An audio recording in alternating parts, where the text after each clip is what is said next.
พร้อมแล้วถือแก้วมาก่อนเลยค่ะแก้ว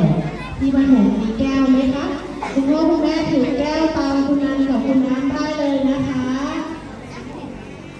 แก้วโอเค 3 2 1 go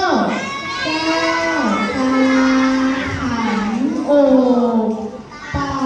ลูกโป่งโอ่งขันกาลาแก้วแก้วกาลาขันโอ่งเป่าลูกโป่งโอ่งขันกาลาแก้วขอวันนิดนึงค่ะแก้วกาลาขันโอ่งเป่าลูกโป่งโอ่งขันกาลาแก้ว